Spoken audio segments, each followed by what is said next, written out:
Hello, and welcome to the Game Design Chaos panel. We're very happy to have you here.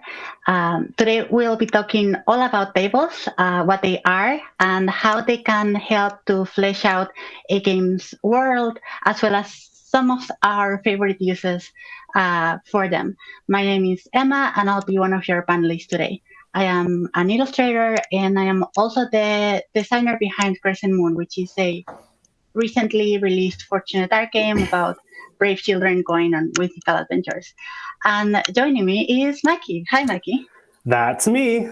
I'm an enthusiastic generalist and the designer of Slug Blaster, an almost released game about teenagers sneaking into other dimensions to hoverboard. And me and Emma have worked together on an adventure for her game, Crescent Moon, called The Farmstead also. So we're friends, collaborators, and mutual lovers of tables. So that's what we're going to do today. We're going to gush about tables, and then we're going to make some together with you. This panel is part of the first annual Con in the Dark, an online convention celebrating all things Forged in the Dark. That's Blades and Scum and Villainy and all the hacks, all that stuff. This is is this the first panel of the weekend? Pretty close, right? I think so. Yeah. Maybe one other. And there's a whole lineup of games and other panels, and there's like constant like social spaces on the Discord. So if you want to learn more about that and you don't know about it already, you can go to coninthedark.com. Yeah, so this panel is being live streamed on Twitch so that we can better display the content that we're going to be showing and so it can stay up. But we will actually be looking and participating with you guys over the Discord. So feel free to join if you're not there already. We are on, I think, hashtag panel talk or on lobby, something like that. Con panel 2. Maybe one of the mods can put it in the chat here. Please. The one. But yeah, and then it'll be on YouTube after, right? Yeah, so if you cannot make it right now, don't worry because it'll probably be uploaded later on. Awesome.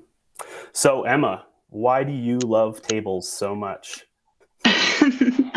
Why do I love tables so much? I think tables are one of the most interesting ways that we can flesh out like the tone of a game and provide tools not only for the person running the game but also to the people who are playing it.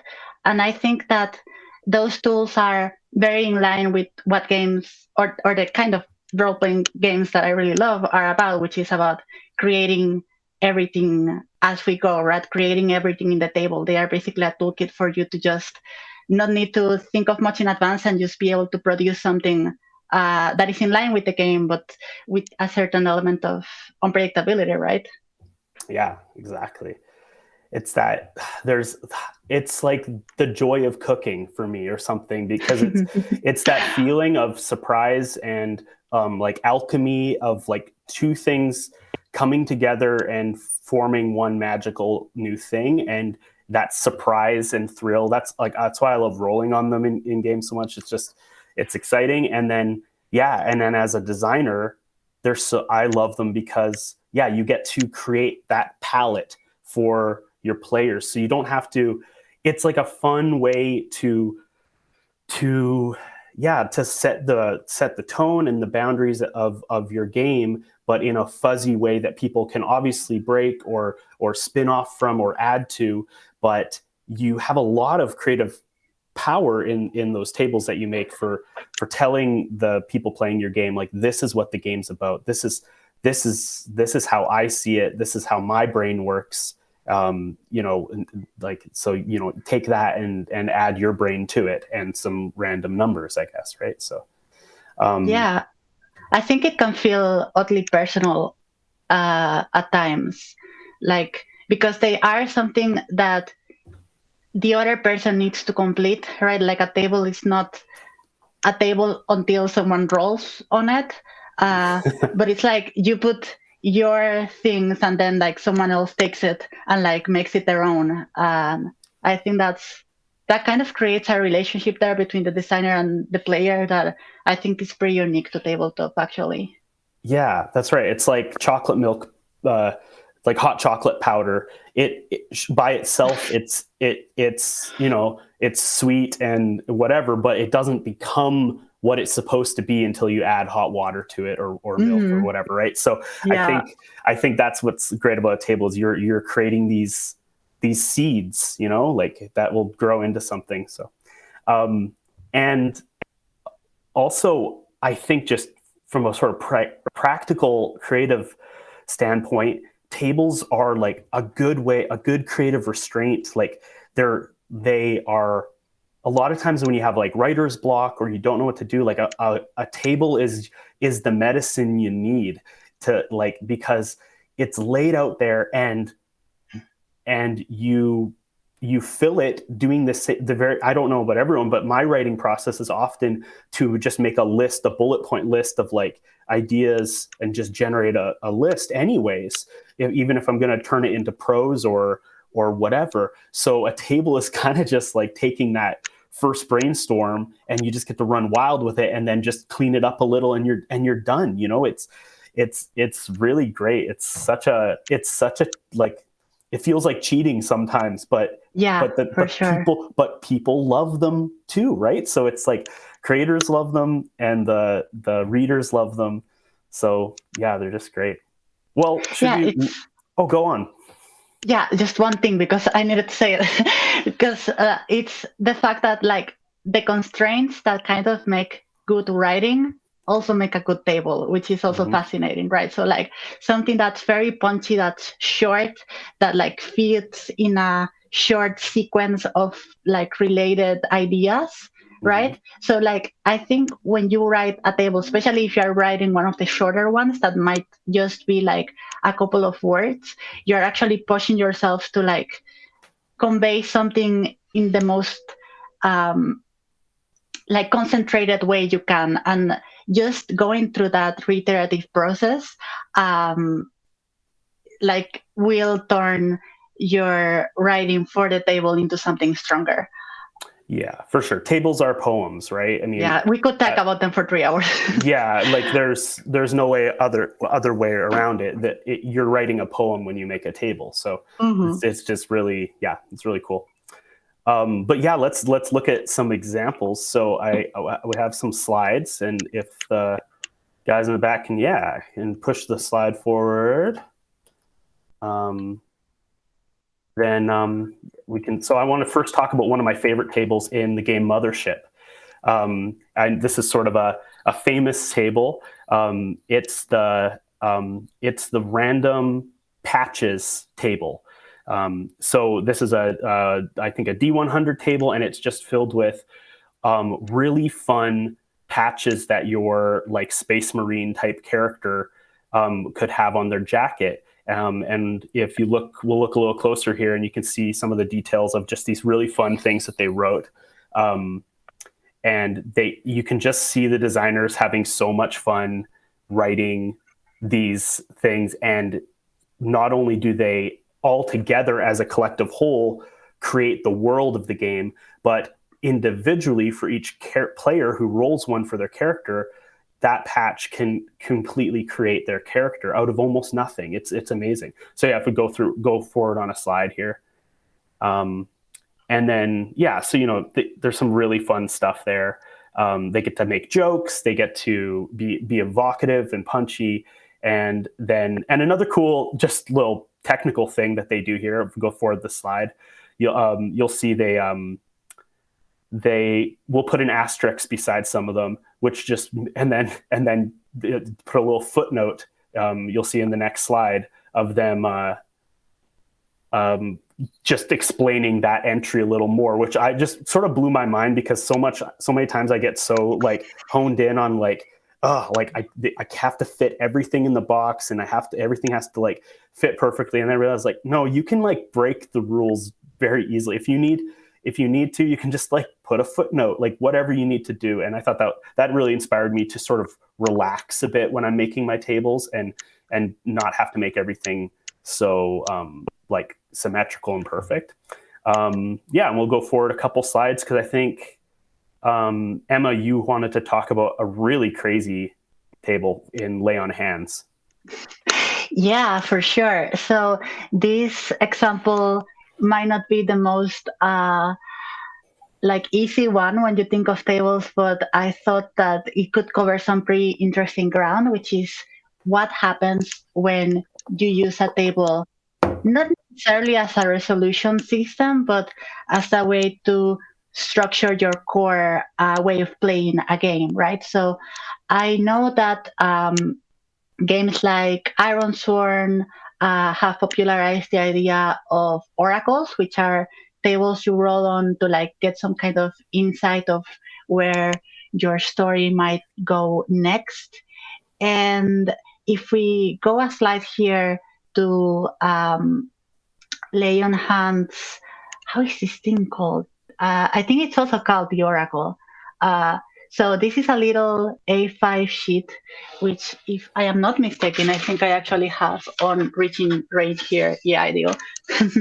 So this little guy is something that you put on the table you are playing with. This is a solo journaling game, and it actually serves different purposes all at the same time. So you can use it as you are going along to know what happens next. You can use it to um, set the difficulty of a challenge that you are about to tackle on.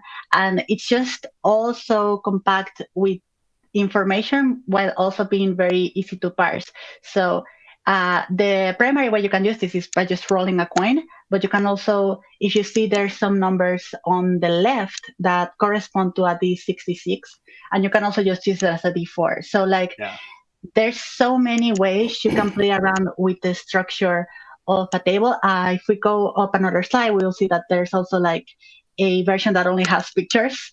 And yeah, it's just like a very interesting way to conceive a format and to try to fill different needs all in one single place, which is something that I think tables can excel at too. Yeah, totally. So reusable. And yeah, oracles are another like term often associated with tables, or sort of a kind of table that we're going to touch on in a later example. But basically, I mean, most tables require a certain amount of interpretation, but oracles really lean into that. And oracles are probably the oldest table in human history, right? Because like we'll talk about the I Ching later, which is probably the first table, right? I don't know. I'll go forward a couple slides and talk about Fiasco, which was something that, I mean, I loved tables even before I got into indie games and discovered Fiasco, but Fiasco was sort of my first indie game that I played, and the tables really spoke to me in just how much they can fuel story. So we'll go forward a couple slides. I mean, Fiasco makes these tables that you set the stage for a movie, a Coen Brothers movie, basically. And, and you get to, these tables are, I guess, soft tables because you roll a bunch of D6s and then you get to pick and assign them. So you get some amount of control and there's some amount of chaos working together. But like the way they write these things, each entry is just, it's just pure, like high octane story fuel, and they're just so inspiring. If you haven't looked at Fiasco in a while, or haven't ever looked at it, just look at it again and just be inspired by how much a table can just pump story out onto the gaming table. It's really cool.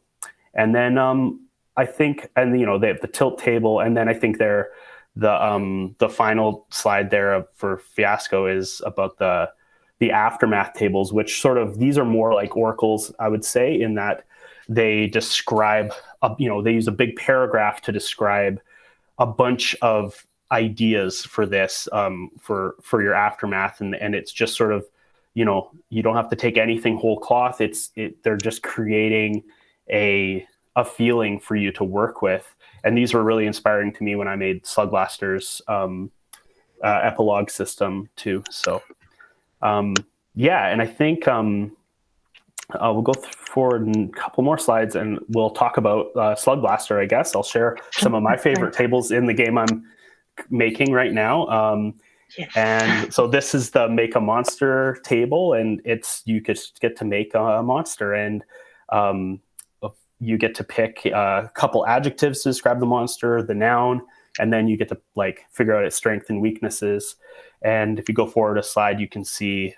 So this is sort of what I was talking about with, like you get to make the palette.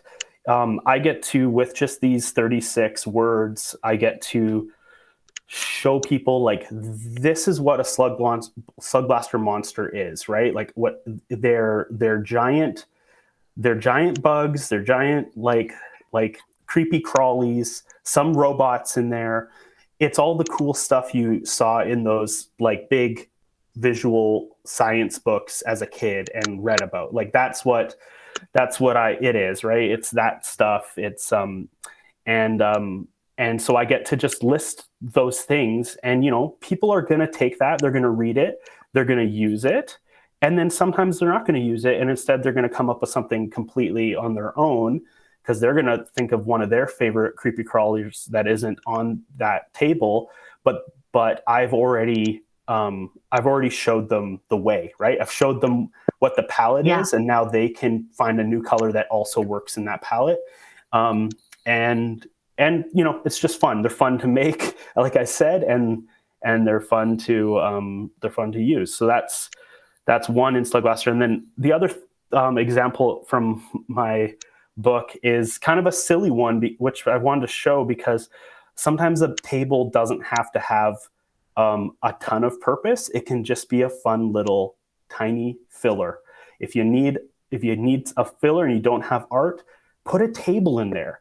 You just have a little square of color or difference, and you can just inject a little something fun from the world that you like, that people might not even need, definitely don't need, and they might not even use, but they'll read it and it will make them smile and it will make your page look nice, and it was fun for you to make, so why not do it? So this is from a page about different factions. This is one of the rival crews called the Wicks. They're kind of like a young group of rowdy edgelords, and sort of inspired by like Odd Future and those kinds of like early 2010s rap groups. And I made this little table. I had a little space to fill. I just made a table. You can go to the next slide, of just some random Wix names. So these are just little like PG rated edgelord names that I came up with that were super fun to write. And so I just made 12 of them. This is also a great example of like things don't have to be perfect. This is just two 1d6 tables beside each other. I don't make any explanation because frankly, it's not a crucial thing in the game. I don't need to explain people like how to use it. They can just roll on it if they want. But really the main purpose of it is just to entertain. And so, I got to put something fun in that I had fun writing for a few minutes. And that's another way I just love using tables. And now I want to look at Crescent Moon. Let's go forward a slide or two. Because Emma, you have some sick tables in this book. I do. I have actually yesterday I was writing a bunch for a new thing I'm working on. I cannot show those yet, but they are pretty much in the same line, which is I really like using tables as a way of creating characters. I think that's something very fun that personally brings me a lot of joy. And just as you were describing, like sometimes you don't necessarily roll on a table, but it informs your understanding of the world. And in this case, it can also inform your understanding of what types of characters would I play in this game, what kind of plots would I be in this game. And here we have the kit creation tables. So these are one of the three primary tables that you use to create a character. So you get to roll a bunch of looks. A lot of them are kind of like mismatched and clashing with one another, and I think that can really help to like get this sense of like a weird kid that you wouldn't have Yeah. thought about otherwise, right? And um, if you go forward to the trinkets table, which is probably my favorite table on the game, um, you get to, create a weird object that you have. And I think everyone that I've played this game with always has a lot of fun with this because, you know, it's this very extravagant way of, getting a cool power for your character, but it also helps you get a sense of the like kind of wacky storylines that a lot of these stories tend to fall into. So, they are a tool for setting tone. They are a tool for getting in the mood for a game. They can help you like start getting creative, right? Sometimes Yeah. you're not ready to like start coming up with stuff right away, but you just need a little snap. And yeah, it's good stuff. And finally, I wanted to talk about the adventure tables. Um, which are interesting because I think they follow on this idea of helping you get tone by just giving you a bunch of plots that you can seed into an adventure. So if you don't know what to do, you just want to have a one shot, or you're just want to see what happens, you can get a character, a location, a problem, and a twist.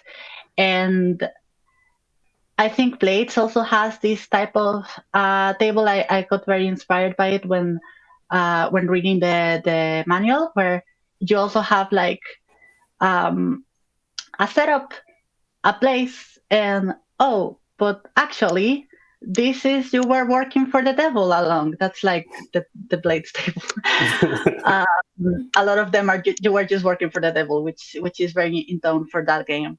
And in this case, I got very inspired by episodic cartoons and Mm. how they tend to present these kind of plots that repeat themselves and that are perfect for like just having a single arc very quickly while also allowing for repetition. Um, Yeah, you can really like put all the tropes from like the genre you're trying to emulate into mhm, a table, yeah, right? And it's yeah. really a really good way. That's great. And Um, speaking of plates, yeah, yeah. Let's. So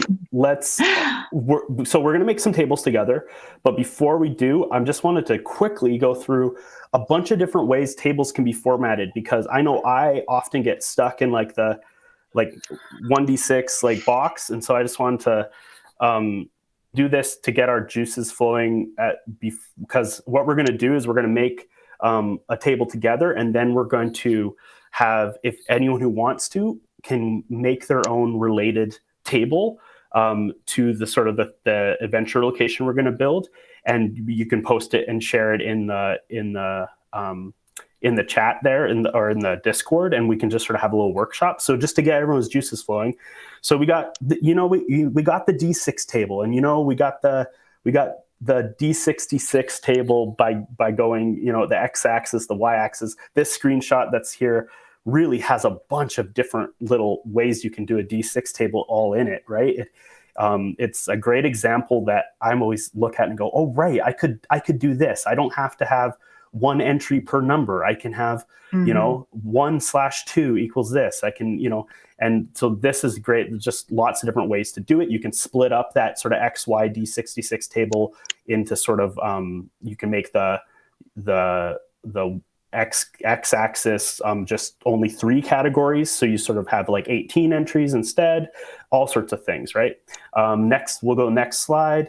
You obviously got the long D66 table, which is sort of like a percentile, but the next slide shows that you can also break that down the way like a D100 table would. Often you can break that down, and it's kind of hard to to make because you have to sort of keep remembering to think in like base 6 when you put the numbers, but they're actually really easy to use. That's the thing. Yeah. Like one of those things that's hard on the designer but easy on the player.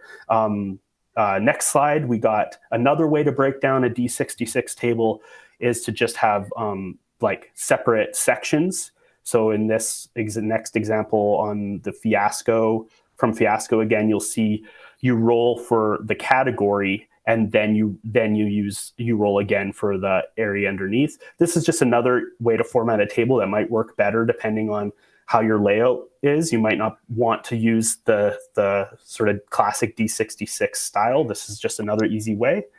And a cool example of this in the next slide is from Morkborg.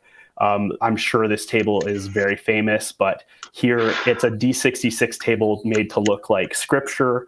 So each you see Psalm 1, 2, 3, 4, 5, 6. Those are the main categories that you roll. And then each verse it is a separate entry. So that's an amazing D66 table that looks really cool and is very thematic.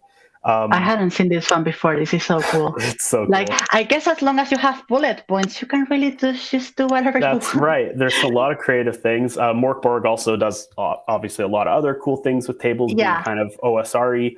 We can see in the next slide, they got, you don't have to use a D6 depending on your game. You might, if you were like, I know Emma was so brave to break from the D66 for Crescent Moon, and I think it was to the game's huge benefit, and also allowed you to make so many tables that were so easy to make, whereas Slug Blaster has stuck with the D6, and I'm often like having to struggle trying to figure out a way to fit the kind of table I want to make using just a D6. But if you can break from the D6, that's the thing. You can for example, you can do a D10 plus a D4 or a D6 plus a D8. Like, as long as the numbers match up in the end, you can like get a lot of more granularity, like for very specific cases where like it has to be 14 entries, like it cannot be 12, it cannot be 20. And that really can help you like set the pace for something. Yeah, it really opens up all your options. So my next game is going to do that for sure. Go forward a couple slides and you'll see, you can do the classic 2D6 table, which will be the next slide, I think, which then you can get your nice bell curve. So, you can have more common things in the middle of the results on the 7, and you can have the weird things that might, really disrupt a session on the edges, but they're fun and that kind of thing. So you can do that. You can add modifiers based on other numbers in the game. We'll go to the next slide. Blades obviously does that by using heat to find which table you're going to roll on. But you can also do it other ways, depending on your system. You can, the next table is just a D&D downtime table, where you don't do a D100 plus the number of days you're spending working on your business can affect your result. Those are really fun to make if you feel like doing a little light game design when you're making your table. What do we got next? There's some really crazy things like ladder tables. This is a table with a memory, as it's called. So you roll dice in a fancy way and it gives you a result, and then that you put you'll make a mark on that result, and the next time you roll on it, you count forward or back or up or down from that result. So the table sort of remembers what you rolled last time, and that will affect your results. This is based off of something called the hex flower, which is basically a kind of table you can see in the next slide, which is, too crazy and for me, but is super cool tech that you can use if you need. But it's a kind of table, and I mean another crazy in the next table is an old table of mine I had fun making back in my days where I was just making things for D&D basically, but this is a different weird kind of table where you get to choose which dice you roll, and it's kind of a push your luck thing. So you can pick a D4, D6, D8, D10, or D12, and then the way the results are written there is they stagger between a good thing and a bad thing. And so, but as they get further down the table, the good things get gooder and the bad things get badder. So if you want extreme results, you can roll a d12, and if you want to sort of mitigate the risk, you can roll a d4.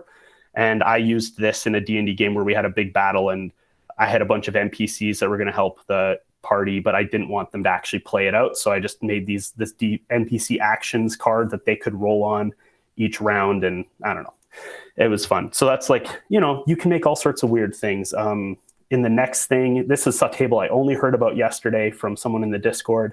This is called a drop die table, which is just so cool. You drop a bunch of dice onto this piece of paper, and where the dice lands is one result, like part of the result, and then the number on the die is the other part of the result. So with this, you're basically figuring out locations and stuff. And so that's a really cool kind of table. Morkborg did something similar in their book in the next slide with this table that you can either use with a 1d20, or as they say in the book, throw a knife at this page in the book to determine your result. So,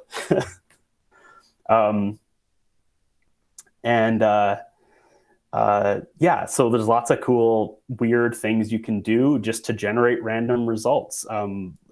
Obviously you can use things besides dice. You can use cards.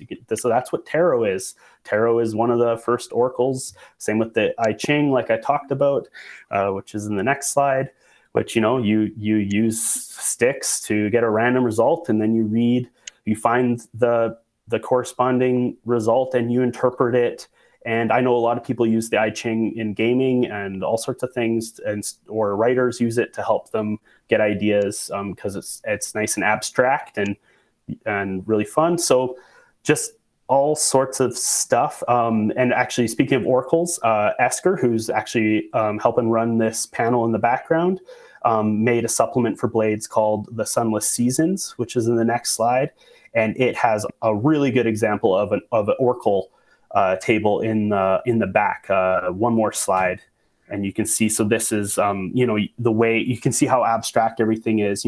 Theme, mood, that kind of stuff, right? So it's purposely written to be even more abstract and up for interpretation. That's the whole point of it.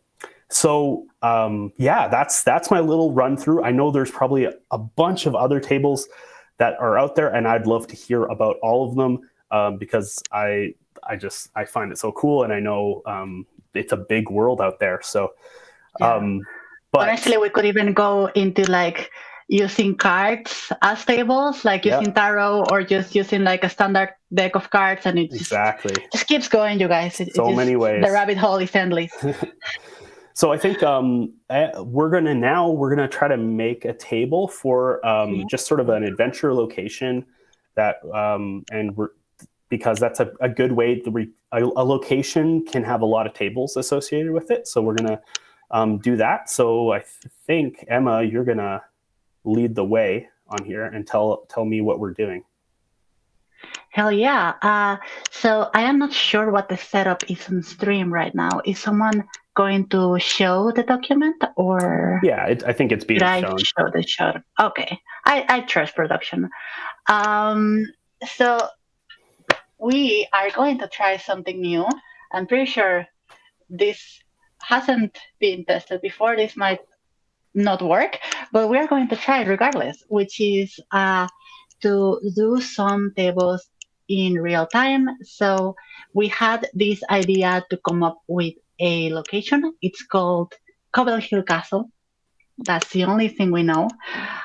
And we are going to kind of use the tools that we've learned so far to try to come up with some basic ideas about this place, mostly by doing some tables. So the way this is going to work is that Mikey and I are going to first go through this first page to establish some basic ideas about what this location can be. And then we are going to open it up for you guys to start making suggestions. And eventually, if people feel like doing their own tables, you can just go copy the document or start your own thread in the Discord and put in your ideas, and we can kind of get workshop vibe going for the next 30 to 40 minutes or so. Is that right, Mikey? Well, I think we're more at about 20 minutes, but people Yeah. can keep going. So maybe what we'll do is I think we'll put the Esker, can you put the copy link of this document in the chat so people can copy the template and just use? We sort of just populated this document with a bunch of just different kinds of table setups, so you guys can use that to start working on and thinking about the tables you would make for this Cobble Hill Castle. But we'll start. But me and Emma will start now. But that will get people nibbling away. So first thing, do you have any ideas for this starting location, Emma? I think it should be like something that's very bizarre and eclectic, like where a lot of things that wouldn't normally match can match, like something maybe with parallel universes or with something that is preaching in some way.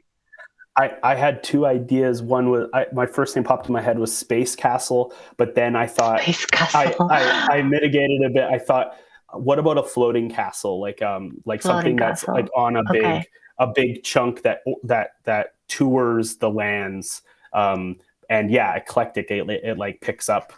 It can, so it might have things from all sorts of places, or maybe it floats through dimensions.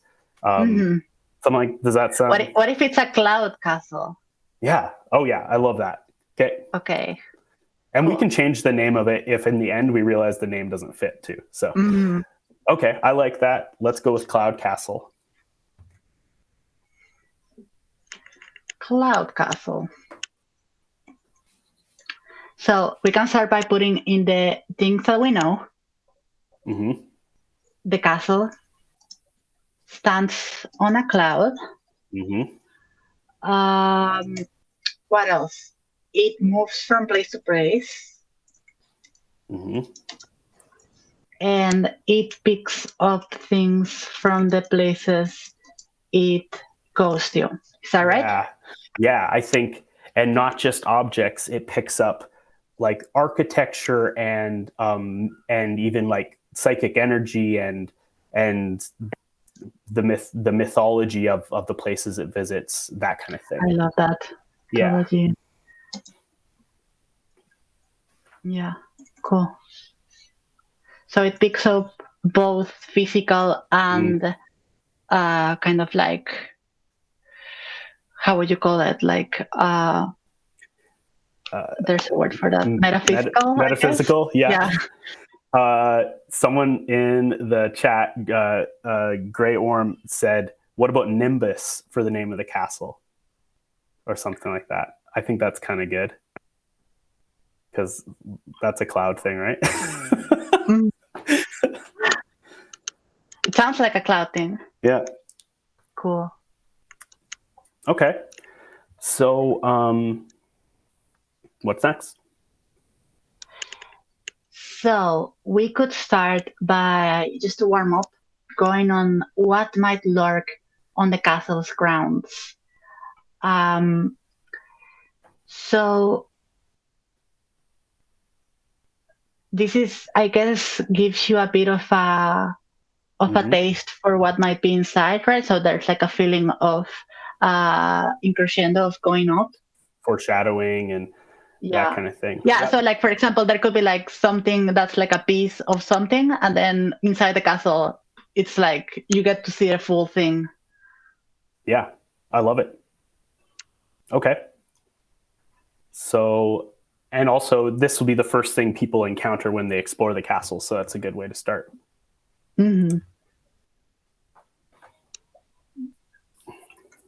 So for the thing, I'm going to put detached hand, for example. I hope that's not too horror for a panel. No. Are you thinking like... Let's say mechanical, so it's less bad. Yeah. Or like maybe it's part of like a grand statue that like imagine the cloud like crashed into the Statue of Liberty, and then like the that's so hand was sticking good. out of the cloud, Yeah. right? Yeah, I like that the idea of things caught in the cloud. No, I think we can go creepy with this a little bit. I I mean, it's a think, castle. It has to be creepy. yeah. I'm gonna go a field of frozen birds, or field isn't the right word, but scattered frozen birds, something like that. So yeah, a flock of birds flew into this castle and into the cloud and froze to death. And so, and I think that will like, or carpet. That's what I'm gonna do. Carpet of frozen birds. Lead it, that will lead it. That's what people have to walk past as they walk closer to the castle. It'll be something ominous. Mm-hmm. Oh, I like I that. think, you know what's something, and this is something that I think is in line with some of the stuff that we discussed about, where like we can really use tables to like base the tone of something. So, this is the castle's grounds is somewhat unnerving, but it's not quite the climax of it. So Yeah, we can go up and down and tone with tone. So for example, yeah, what if like someone like entry 3 is like Larry, the mailman who is just lost and doesn't understand where he is. yeah. I Right? love that. Yeah, I like that a lot. Yeah, because it doesn't all have to be enemies or Mm-hmm. things. It can be, because there has to be good things here too. Yeah. So the bad things hit harder. Mm-hmm. um,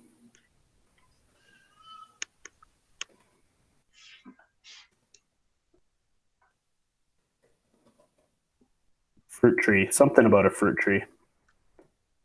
Fruit tree. Yeah. Oh, an uprooted tree, Oh, hell yeah. still producing fruit.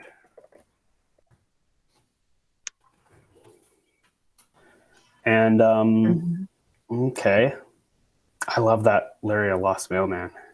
I know, right? He just wants to get off. Um, I want something that shows that there is someone living here who is taking care of the castle.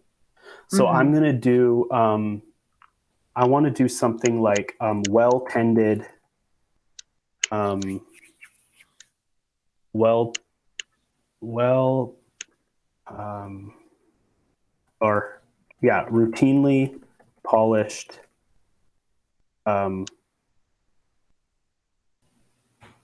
Statues, or what are things you polish? Mm, That would be on usually the grounds. Or or like stone. yeah. Oh yeah. Or Easily. what if it's like plants or something? Yeah. Well tended, well tended flowers Mm-hmm. or something Yeah. with that. It's a little too close to the tree, but I think that's okay for now. It gets us going there. That Yeah. And then because I want to do one of these. This I like how you use these italics to sort of um, I do love my leading questions in italics. Yeah.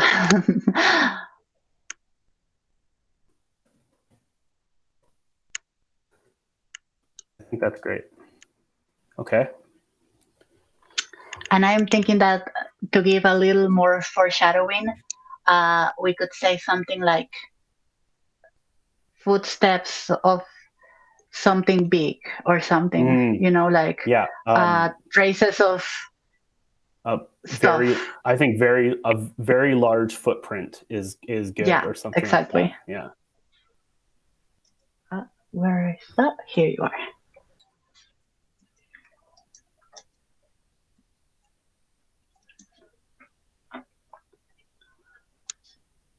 Maybe like standing in the middle of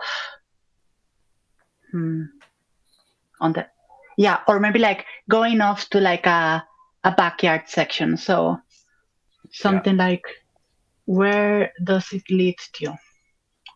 Yep. So like that gives you the idea of there's something big, and also like there's this other place that you can follow through this Hmm. space. I love it. Okay. So now, should we do the table below and get suggestions from people? Yeah, please give us your ideas. So the next, So oh yeah, you go ahead. yeah, I was just thinking we should come up with a title maybe, or like Yeah. maybe this is like a cartel, like the thing where when you enter, like one of those Right. like big halls. Oh, like a courtyard or a foyer or a. Mm, I don't know enough about castles. I am a bit rusty in castles, Well, but a I'm gonna look. courtyard sounds I cool. bet there's some people in a carriage house. Someone says that's sort of like one of the yeah. Where are you reading those comments, by the way? Oh, in the Twitch, Oh, I'm not in the Twitch. some good Okay. stuff. Someone said a steaming hot but untouched breakfast. I think that's really good. I love that. Let's put that Oh, in. I'm also gonna change. Justin had a good one. For the well tended thing. Instead of well tended flowers, a well tended hedge maze. That's a great idea because Mm, that's multi use, right? yeah. It conveys that there's someone here, but it also is an adventure location in itself. So that's really good. Yes. Okay. I'm getting into the Twitch so I can read all the cool suggestions too.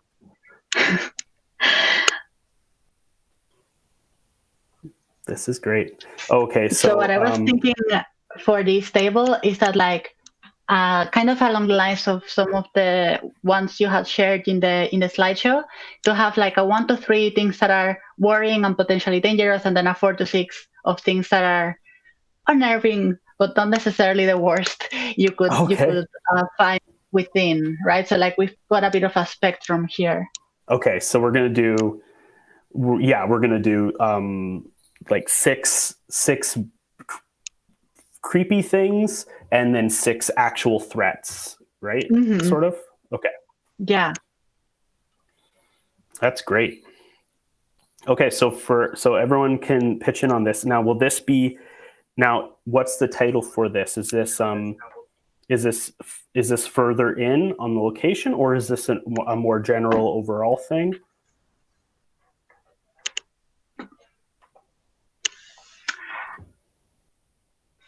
Hmm. So you were asking if this is like deeper in or still like at the Yeah, outskirts? yeah. Should we go like forward and have it be like a courtyard or a moat or a drawbridge or something, or or is this more of an overarching threats table like for the whole area? What were you thinking? I like that. Maybe like this is like stuff lurking on the first floor, for example. Like while traversing the first floor, you might find dot dot Okay. dot. Yeah, Yeah. that's a great idea. And this will be yes. Let's do it as should it be just people or creatures you might encounter, and half of them can be threatening creatures, and the other half can be just interesting weirdos. Hmm. You want to do that? Okay. Yeah. So that's what we'll do. That's what we'll do. Everyone, we're going to do. These are NPCs and monsters and stuff and we're going to do six of them are going to be Yeah. threats, and six of them are going to be just weirdos. And we'd love some. This is all on you guys. We're just going to take suggestions. Oh, we are committing to the suggestions. Oh Okay. yeah, they better bring it. Hell. So Um, but I think like what I would like to define this table as is like things that move. So like, mm, a flying plate might still be something that you okay, find yeah. on the first floor, as Yeah, they long as don't it have to moves. be. They definitely don't have to be human. They can just be. Yeah. Okay, so we got. I'm gonna start putting some of these in. Clockwork Handyman. I'm gonna do the weirdos on the. I'll do them on the 6. Will be the what do you want? What's better? If you roll high, is I don't know. I'm gonna do the weirdos as the first one. Actually, it makes more sense. Okay. So and these ones will. So what have we got? What do we got? We got some good stuff. We got a wandering suit of armor. Ooh, that could be either. Oh, that's very cool. I'm gonna put it in threats for now. Yeah, wandering. But we can move it if we get more.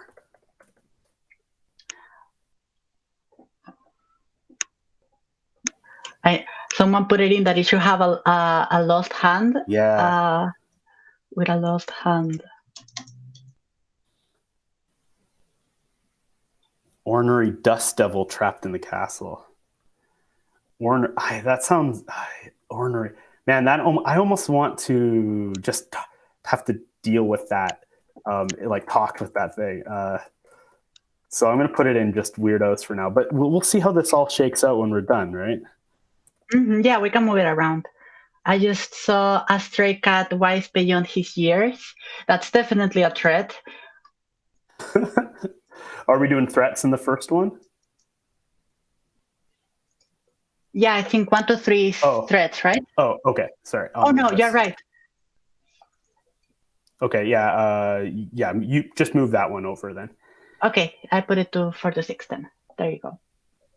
Oh, this is cool. Carpet that unfurls when a door opens, then rolls up after a time. That's fun. Okay, I'm going to do that. Oops.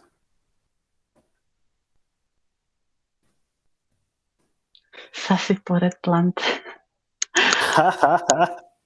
Yes.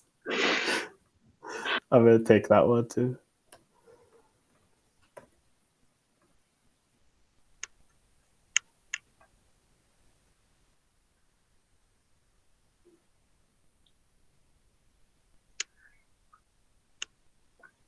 Someone put in a little girl with giant feet. That's probably the creepiest. Like this hairy, like beastly feet. It's so disgusting. I love it. Do we put that in? Yeah, I think let's put it all in. Let's put it in a massive. Ooh. Oh yeah. Okay, here's a good threat. A wind chime. A massive twirling wind chime that sweeps across the floor, crushing everything in its path. And little girl with massive feet. A stray cat wise beyond his years. I think that has to go in. Oh, you already have that.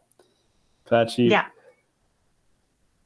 Make sure everyone who's contributed has gotten. Every person here has gotten something in. Someone said something about a cloud ship. I'm not sure if a cloud ship is a real thing or no. Like literally a ship made of clouds, right? Yeah. Yeah. Is that in? No, right? I like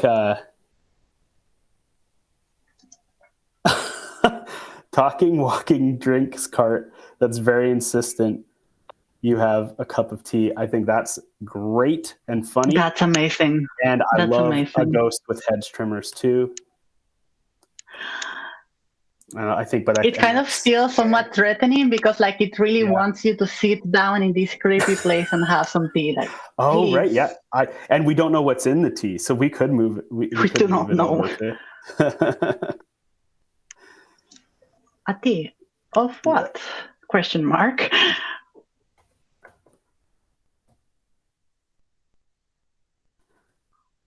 Yeah.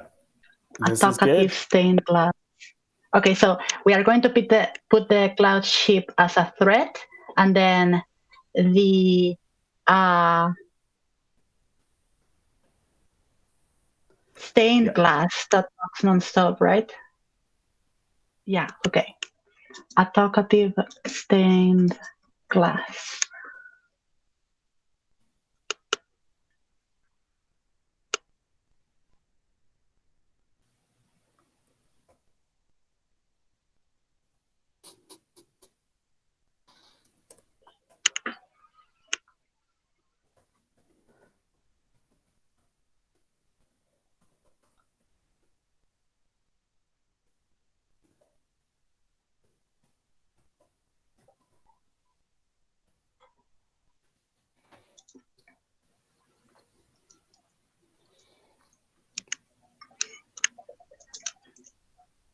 Oh man. Okay, guys, if we filled this table, but you're still putting so many great suggestions. So save some of those for your tables that you're gonna make on your own now, because that a guest book that already has your name in it is so good. That should be That's like, so cool. I suggest that Caddisland Games makes a table of items or something, because that's really Yeah. good. Yeah. So I'll tell you what. Um, if you guys really want to keep like building on these tables, we can just keep bouncing off on ideas on the Discord during Yeah, the weekend. And I would be super happy that if we've got enough stuff to like put a good 2 pages of content, to just lay out that and put it on each, and yeah. just have it be like this commemorative first Gone in the Dark um, creative brainstorm madness. I think that would be very cool. Oh yeah. So yeah, but sadly we have run out of time for like the quote unquote Yes. official panel, so we have to close up here. Yeah, I think maybe if we're nice and ask nicely, we'll get we could maybe even they can maybe just dedicate this channel to us for the next little bit, for us to put all of our ideas, or maybe we can make a thread or We can make something. a thread. Yeah, we can Yeah, make a thread. we can make a thread, and we can just all share these panels, or these tables that we're making. And yeah, at the end, we might actually have a cool adventure location. I think that sounds so That great. would be so cool. Um, yeah. Yeah, this is awesome. Thanks everyone for coming and watching this panel, and me and Emma just talk about our beloved tables so much. And so if just I'm Mikey, and if you are interested in Slug Blaster and don't have it yet, or it's coming out real soon, you can actually play it already. The sheets are all done for printing and playing, and the book is on its way. So you can find that on itch, or just Google Slug Blaster, or go to slugblaster.com, and it'll take it to there. And Emma, why don't you pitch your stuff? Yeah, so I've been Emma. You can find me and my art over at emma-acosta.art. You can also find all of my game related projects over on Pocket Compass, that is pocketcompass.co, which is an independent label that I've just launched a couple weeks ago for publishing all of my independent work on there. So that includes Crescent Moon, which you will be able to find on the site, as well as some upcoming projects very soon that I'm very excited about. So again, thank you so much for joining us on this panel. I hope you guys had fun, maybe even learned something. If you would like to stick around, there's 2 more panels coming today. One in about an hour with the crew of the Clever Corvids AP podcast. They'll be doing a Q&A. And then in about 3 hours, so that's 10 p.m. UTC 0, you can join Esquire, Justin, Ford, and Ironheart to get into the nitty gritty of Fortunate Dark design. They will be discussing blades and the different thousands of systems and how they interlock with one another and how everything is connected and influences your final design. So finally, we also have a bundle going on over the weekend to celebrate this first edition of the con. The bundle is being hosted on Itch. It features 30 games by almost as many designers and helps support all the amazing volunteers that have helped make this con a reality. So please support it if you can. Someone probably will be able to drop a link in the Twitch or on the Discord, and it'll probably also be on the description if you're reading this at some other point. So again, thank you so much for joining us. You can find all the con stuff over at goninthedark.com. And until next time, bye. Yeah. See you guys. Thank you. See you.